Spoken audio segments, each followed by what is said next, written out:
Hello, welcome back to my haunted library. It's Regina.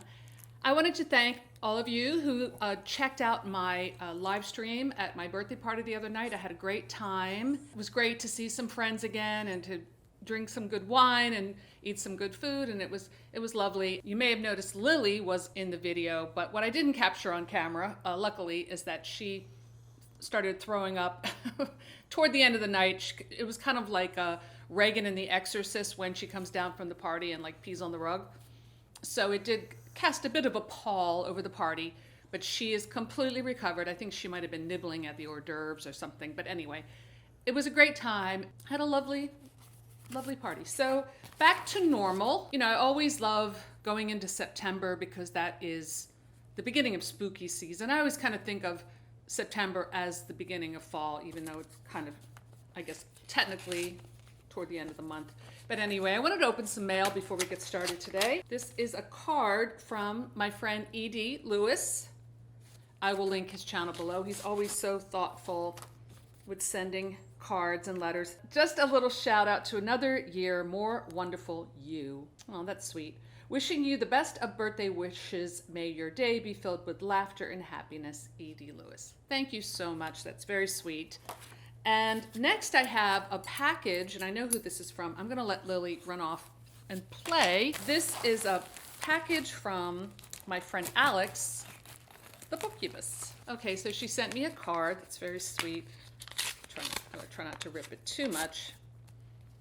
A note to say, Dear Regina, as promised, here are the books and doily. Oh, I know this doily, and I'm very excited to unwrap this. Hope you enjoy them. Hope all is good with you, Batilda and Lily. Love from Alex. Isn't that sweet? Okay, so I want to get to the doily first because I saw that Alex had made this incredible doily. Like, she actually crocheted this, and she posted it on Instagram, and we all went crazy. And now, oh, wow. Oh, it's a lot bigger than I thought. Oh my God. Look at that. It's a ghost doily. It's a little folded. So what I'm going to do is I will take a separate picture of it. Maybe I have a steamer, so maybe I'll just run a little steam over it. But isn't that amazing? I really appreciate all the intricate stitch work. Incredible. Thank you so much, Alex. It's just amazing. I'm hoping that she will sell these at maybe an Etsy store or something. And no, they'll probably take forever to make, but I will list her Instagram and her YouTube channel below so you can check out Alex's work if you don't know it already. I mean, she's a booktuber, but obviously she has other talents, and this is just amazing. And just in time for Halloween. Yeah, so September to me is the beginning of spooky season. When I go to the store, like the drugstore, I see all the Halloween stuff starting to come out. Some people have already started shopping at the Halloween stores, so it's just really an exciting time of year. And as always, I am planning some kind of Halloween special with Batilda. So let's see what Alex sent. She knows I love Gothic romance. So I was thrilled to get some of these. This is Witch's Crossing. Sounds like right up Batilda's alley. By Florence Stevenson. Could a centuries-old curse spell the ruin of a young woman's life? Damsel running away from a castle, which we love. Oh, this one's great too. Mistress of Falcon Court, Charlotte Damert. I feel like I have another one that looks a lot like this, like a newer one. It's not the same book, but it's like the same cover artist or maybe the same author. Dark death stalked her on a sunlit shore. Oh, I love Phyllis Whitney. The Turquoise Mask. From the time I was very young, I had sensed some horror about my mother's death, some devastating truth no one wanted me to know. This looks like a little more weighty than your average Gothic romance, so I might put this one to the top of the stack. Oh, I'm so happy to get this because I don't have this one in my V.C. Andrews collection. And that is my Sweet Audrina, which I love. I love it. It's like a standalone novel, although I think that there is a small series attached to it. I've been wanting to add this one to my collection for a long time, so thank you so much. And, oh, it's a hardback. Another Phyllis A. Whitney, Listen for the Whisperer. a novel of romantic suspense by the author of Lost Island. I've been wanting to do an author photo like this, so I might do one of these where, I'm sitting behind a typewriter with a pencil and I, just like you capture me at my writing desk, but I'm in, completely done with my pearls and, just my average day as I'm writing. All right, so today I have a tag video. Haven't done one of those in a while. And I watched Lydia's from Typical Books. I saw John from Books of Blood. I watched E.D. Lewis's this morning. So I thought I would do this one because I thought it was fun and kind of short and kind of get back into the BookTube spirit this week. So let's see. This is called Your Answer Can't Be Books, BookTube tag. And I don't have the original video, but I will link it below if I find it. I'm sure I can find it if I do a little search. So here we go. 1. What is something that you own way too many of other than books? Well, that is easy. It is black dresses. I own, I kid you not, so many black dresses and I can never stop buying more. It's not like I am going to a funeral every day. I like to wear black. I always have. Black is slimming, but it's also goes with everything. I thought about once doing a video compilation of every black dress I owned, modeling each one. It would probably be an hour long. Okay, number 2, what is something that you do for fun that's not reading a book? Well, I do love to go on long walks and hikes and also ride my bike, but I'm usually listening to a book, like an audiobook when I do that, so I guess that doesn't count. So a place where I don't read or can't read would be when I go out to lunch with my friends.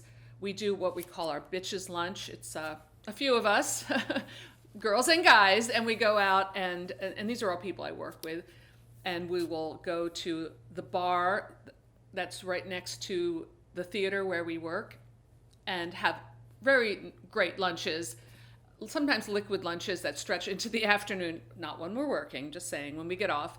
So I do that. I try to do that every few weeks and get together with them, and that's always a lot of fun, maybe even once a week. Sometimes when we're working on a show and the pressure's really on, we'll do that every day, and it costs a lot of money, but we're working a lot, so I guess we kind of justify it. But it's after you're killing yourself all day working on the show, there's nothing that's more fun than going to the tavern that's right next door afterward and just, shooting the breeze and having a blast. So that's what I like to do. Oh, I also guess I also love going to the theater, going to see music concerts and this kind of thing. I haven't done that, of course, with COVID, but, I love doing that. And that's not reading a book. I guess you could read a libretto, but that's not the same thing. Okay, moving on. Number 3, what is something special or important on your nightstand that's not a book? It's kind of a personal question, I think. Well, I would say my diary, but that is a book, I guess. It's a very boring book, I have to say, lately. Oh, I would say my moisturizing cream. That's very important. It's very important to wash the makeup off your face at night and put on the moisturizer. And I just try never to skip that step. It's very important, especially as you get a little older. 4, what's something that you buy at a bookstore other than books? Well, if I go to a used bookstore, I'm probably only buying books. If I go to a thrift store, I might have a mixed bag of stuff. But I do know when I go to Barnes & Noble, I love to go into the section that is gifts, I guess you would say, and they have cards and stationery. I love buying little boxes of stationery and maybe some inkwell and pen, like pen and ink kind of thing with a quill, or those wonderful little sealing wax kits. I love that stuff. I used to really be into the art of letter writing before the internet took over my life. I've had a few pen pals. It kind of reminds me to write some letters going into the fall. I think I will send a few letters out to my pen pals. I'll send something to Alex and a few, maybe E.D. Lewis and C.J. Wright over in England. So yeah, I think I'll go to Barnes & Noble and buy some new stationery. Just what I need. Okay, number 5. What's a fun gift that you received that wasn't a book or a gift card for books? Well, since it was my birthday the other night, and even though my party, I said no gifts, some people did bring gifts, which was very sweet. So I'll show you what I got that I love. This is right up my alley. This incredible moon globe, and it's flashing different colors. This was from my neighbors, Jennifer and Rob, and they have two little dogs that are Lily's friends that are really cute. But isn't that great? I don't know if you can see the texture, but it has like a lunar surface going on, and it kind of matches my other lamp back there, and it changes colors. I know Batilda's going to really want to get her hands on this. I guess it's battery operated. I don't know. I have to read the instructions, but obviously something's going on here. So isn't that cool? I also got from my friend Steven this really cool, I'm taking it out of the box and I hope I don't mess it up. This, it's like this wooden garland of skulls just in time for spooky season. So thank you. Very sweet. So those are not book related, but they're very cool. So what else? Am I almost at the end here? All right, number 6. What's a YouTube channel that you watch that's not related to books? Okay, well, I'm going to be outing myself here with some of my YouTube watching. I do admit that I do like to watch drama channels sometimes and like reaction channels. I've always loved tabloids. So, the National Enquirer, I used to read that all through college. Now I read the Daily Mail every morning and it drives my husband crazy. But, they do have the scoops on the Daily Mail, I have to say, before anyone else. But it's pretty trashy. So I like drama channels, a few of them. I'm not going to name them because, I don't want to embarrass myself too much. But I also like true crime and Dr. Grande's channel. I think this all goes into like research for my novel writing because I'm studying human nature and human foibles. So I guess that's how I justify it. And 7, tag 5 booktubers that you want to learn more about. 5. Wow. I'm going to leave this one open because probably most of my HorrorTube friends have been tagged in this one. So if you'd like to do the tag, please feel free to do it. So that's all I have for today. I'm going to spend some time staring into my moon globe, and I will see you next time in the Haunted Library. Bye!